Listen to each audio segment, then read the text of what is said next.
So we're now in the neighborhood of Asakusa. We just climbed out of this little subway station shack right here. There's actually stairs inside of there that go down underground. And so at that point it is a subway, whereas most of the rails are above ground. Also note in the background is the Tokyo Sky Tree.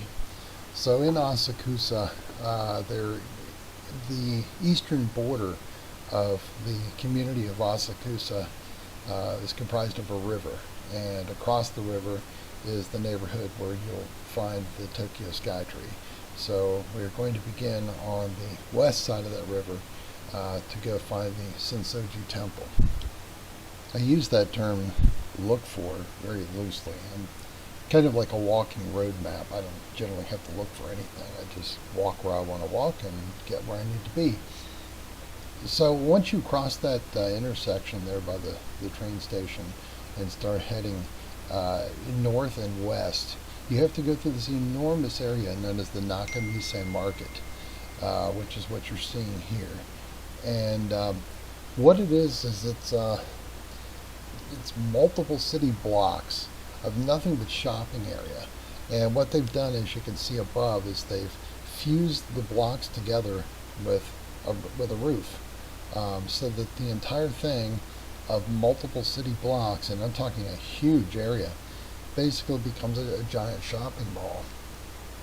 And that's where we're at, and you have to go all the way through that to get to the Sensoji Temple. So we've got a little bit of a trek, and we'll see some neat stuff on the way. Now, not all of the Nakamise Market is undercover. There are some stores down some of these alleyways that are outside of the cover, and they are also part of that same neighborhood. Very interesting windows on this particular building. I thought that would be worth snapping a shot of. I've never seen anything quite like that. And again, this is outside of the covered area, as is this.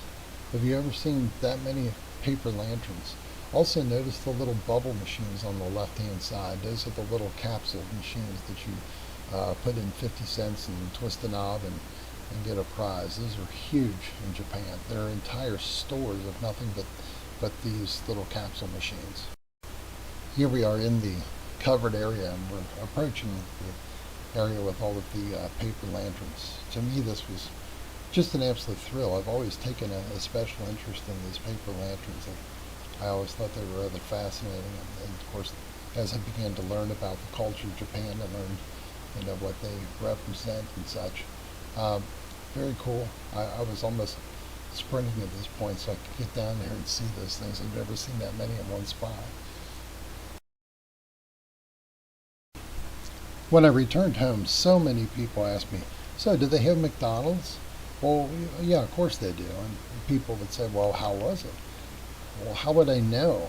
I had just got done flying 16 hours to get to an exciting new country that I've never seen before. I'm not wasting my time in a McDonald's. And so the Nakamise Market continues on.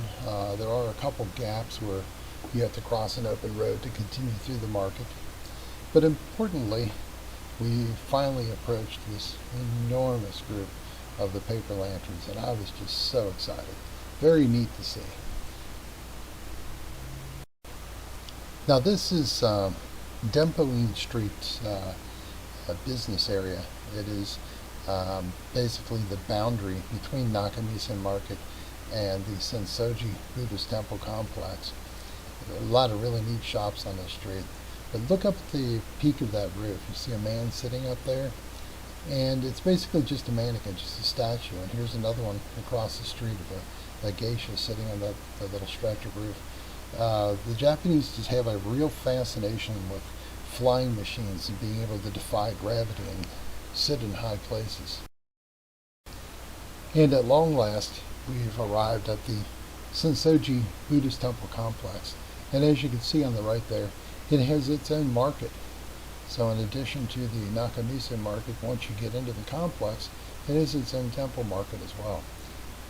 I'd also point out that the building right in front of us is not the temple. That's simply an entryway. Under that entryway are some huge paper lanterns. That red paper lantern may be I would have to research it, but that may be the largest paper lantern in the world. I'll show you some closer shots of that later. But that is absolutely enormous. And even just as an entryway, this thing is just amazing. They had a really cute ad for free Wi-Fi. So it's essentially a wind chime, and it's a wind chime that's designed to look like one of the paper lanterns. Thought it was very interesting. And finally, we are approaching the Hosoman Gate, which is the entryway into the actual temple area itself.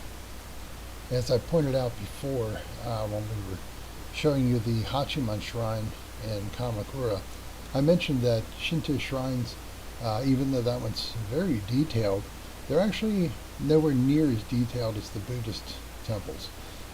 Buddhism really goes all out in their structure and design, and you can see some beautiful detail in this entryway. It's good to have some people in some of these shots so that you can see just how big that large red paper lantern really is. Just look at the people that are anywhere near it. Also, I wanted to point out that in Japan, 60% of the population is Shinto and 60% of the population is Buddhist. And you may wonder, how is that possible? Well, because they're the same 60%. The two can coexist. There's a good shot right there. You can see that young lady and see how big the lantern is compared to her. So the Shintoism is a religion. So it has deities that are worshipped. Buddhism is not. Buddhism is a philosophy, a way in which you live. The Buddha himself was a philosopher. He was not a god. And so it's possible to be a Shinto and worship their gods and yet live by the philosophy of the Buddha. It's really kind of hard to tell because of the lighting, but on either side of those three lanterns there's like an enclosed area that's got a screen over it, and inside of those are enormous traditional Japanese statues as well. Unfortunately, it's very difficult to get a picture of them. So there is someone, for size comparison, showing you that largest red paper lantern. And as you can see, we're talking about a grown man. Even if he's a fairly short man, let's say he's only 5'5", you can see just how big that lantern really is. Absolutely enormous. And what they do is they treat them with oil. They actually oil them, and that prevents water from breaking down the paper and allowing them to crumble and rot. Okay, so here's my son Christian, right there in the kind of gray and gray. He is 5'6", so you can tell that lantern is easily twice his height. And this is on the inside of the gate, so if you go in and then turn around and look back, you'll see this, and it is like a giant model of one of these sandals that the Buddhist monks wear, and they just put it up there to show you for display. So how do you know if you're in a Buddhist temple complex rather than a Shinto shrine complex? So this is known as the 5-story pagoda. This is one of the ways that you know that it's Buddhist, because Buddhists use pagodas, and it's got to be exclusive to them because of the meaning of it. You can see like the bronze tower coming out of the top, and that's actually a giant bronze rod, and it goes down the entire depth of the pagoda, that building, and down into the ground, and is said to then be fused with the soul of the Buddha. And so Buddhist complexes generally have either a pagoda like this one, or there are other versions that they use in Southeast Asia that don't have multiple stories. And also, you'll notice there is not a torii. There are not the big knotted ropes over the doorways. So that's one way you can tell. So here's some more pictures of the beautiful 5-story pagoda of the Sensoji Temple complex. One thing I would point out, if you go back to my footage of the Enoshima seed candle, and you're up on top, and looking north towards the city of Fujisawa, you'll see some forest up there, and you'll see a small pagoda. I believe it's maybe 3 stories. And then right near there, you'll see just a little white, looks like a little dollop of ice cream, kind of like the turrets on a church in Russia. And that's the other version, which is known as a stupa. And those are much more common in Southeast Asia. But it's basically the same thing. It has a little top knot, and that is actually a rod that goes down into the earth.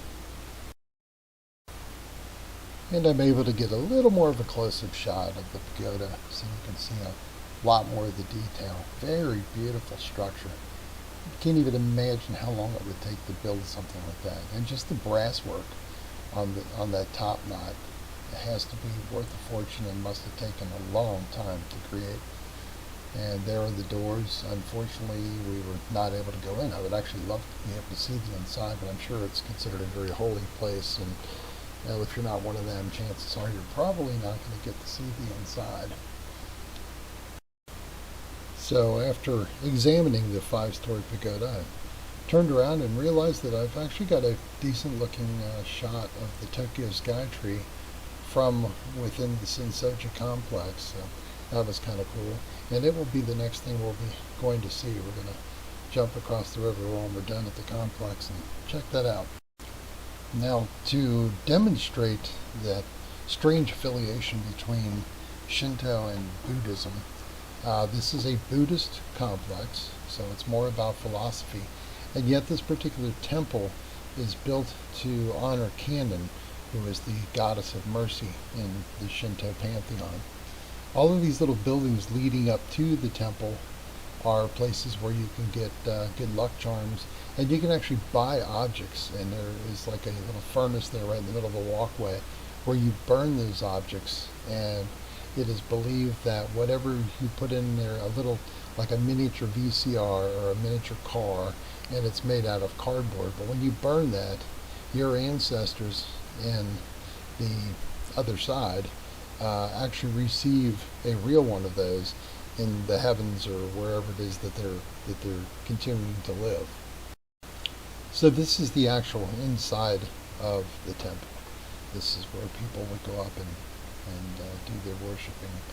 And it says on the little sign there that videography and photography are forbidden, but I figure what they don't know won't hurt me. Mind you, though, I was very sensitive to their needs and was very careful about photographing worshipers, or at least, if they realized that I was doing it, I didn't want them to feel uncomfortable. So this is that purification area before the temple, all the little shops on each side, and these are some of the little trinkets that can be purchased, and you offer them up to the gods, throw them in the little furnace. My son and I both bought a few, basically to share with friends. They're very inexpensive, but we didn't want to destroy ours. We just wanted these collectibles. Nobody really seemed to mind. I mean, it is making a little bit of money for their temple, so no harm done. Another way you can tell if a complex is Buddhist or Shinto is the presence of a swastika, which means that it is Buddhist. I'm not sure how far back it goes or its history or anything, but the swastika has been associated with Buddhism for centuries. Also, even like on Google Maps, you see Buddhist temples where their location is represented by a swastika on the map. And this is the little purification furnace that I was mentioning. People burn incense in there and such. And some of these little trinkets, they'll even toss these little trinkets in there and burn them and offer them up to the gods. Again, I kind of waited until everybody had their back to me. I didn't want to be too invasive standing there taking pictures. One of the best parts about a temple complex or a shrine complex, especially when there are any kind of huge religious festivals going on, is the street food that you can get at the many stalls. This is basically fried chicken on a stick. You get a little cupful, and they give you like a skewer to eat it with. Some of the best fried chicken I've ever had. Absolutely fantastic. And then, like, here's another shop. This one does crab legs, and you can see them there on the counter. Crab legs on a stick, and it's these big long-legged crabs that you get off the coast of Asia. Christian didn't want to try those. He's not a big crab fan. One thing the Japanese are world famous for is shaved ice. And this is not the same as a slushy or a snow cone or anything of that sort. It is literally shaved with like a razor. And so therefore it's more like snow. And it retains the flavoring rather than all of it just running to the bottom of the cup. And the flavorings are always fantastic. So here's Christian holding his strawberry ice, and the one in his other hand, the green one, is mine. That is a honeydew melon ice. Absolutely fantastic. I couldn't resist getting one of these candied bananas on a stick. They just look so delightful, and they're chilled really well. Obviously, you don't want the banana rot, and it's like a dip top cone. You don't want the stuff to melt. But this thing has like everything but the kitchen sink. It's got icing and sprinkles and a little like a little koala bear cookie attached to it, and it was delicious. One thing about most of the larger temple complexes is that they are a complex. There are like multiple temples or shrines. This one in particular is the Benten-do temple, and that is to honor the goddess Benten, who is the goddess of good fortune. She is also the benefactor of the shrine on the island of Enoshima. So the Enoshima shrine is a shrine to Benten. So this is actually inside the Sensoji Temple complex. It's just a little separate shrine off to one side. It's difficult to see in this picture, but right next to that Benten shrine, you see some stairs going up here, and there's a structure up there, and it holds a rather large bell, and that's a very famous bell known as the Bell of Time. So that's it pretty much for the Sensoji Temple complex. We did go back a second time, more so to shop in the neighborhood around it than to visit the shrine again, or the temple again. So now what we're going to do is we're going to go across the river, and we're going to check out the Tokyo Sky Tree. And so that will be the subject of my next segment.